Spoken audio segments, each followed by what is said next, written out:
2 दिन के बाद फिर मुसलमान इकट्ठे किए, फिर सिकंदर लोधी से कहा कि हम एक परीक्षा और लेंगे, इनको झेरे कुएं में डालेंगे और ऊपर से मिट्टी मिट्टी डाल कर बंद करेंगे, फिर देखेंगे, फिर हम मान लेंगे जो अल्लाह है, जो बाहर आ गया था।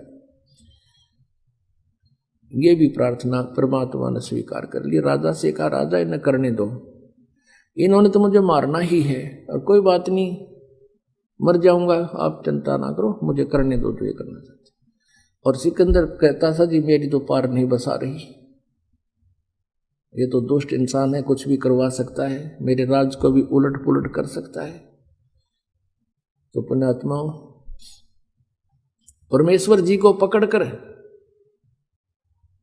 एक बहुत गहरे कुएं में डाल दिया जिसमें जल नहीं था, और वो इतना गहरा होता था, पहले 200 से 150 फुट पर जा करके जल निकलता था, और उसमें डाल दिया। ऊपर तो कंकर झाड़ बोझड़े कांटेदार झाड़ियां, और ऊपर तो मिट्टी गोबर छोटी ईंट कति ठोक दिया फल।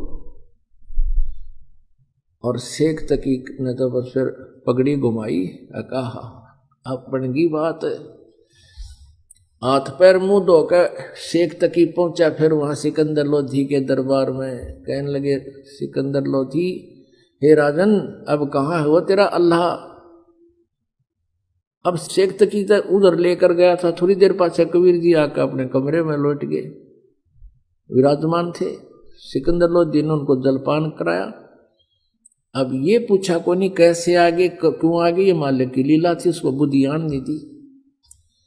शेख तकी इसकी बात सुनकर कि उसको हम दाबे गड्ढे में कुएं में डाल दिया है, कहाँ है वो तेरा भगवान? सिकंदर लोधी कहने लगा, किसके विषय में बात कर रही हो शेख तकी? कि वो तेरे गुरु के बारे में, कबीर के बारे में। उसको हमने झेरे कुएं में डालकर ऊपर से सैकड़ों टन मिट्टी डाल दी है, झाड़ बोझड़े डाल दिए, अब निकल के दिखाए। सिकंदर लोधी कहने लगा, वो बैठे कमरे में, आ दिखाऊंगा। अब शेख तकी गया, देख कर नो कर लिया। और दुष्ट ने फिर भी नो नहीं मानी, रतरा के जब ये भगवान आ रहे, पैर पकड़ ले, ये पीर, ये गुरुपना, ये भगवान के सामने नहीं चलता, और ये नकली गुरु भगवान से दूने दूर हो जाते मान बढ़ाई के कारण।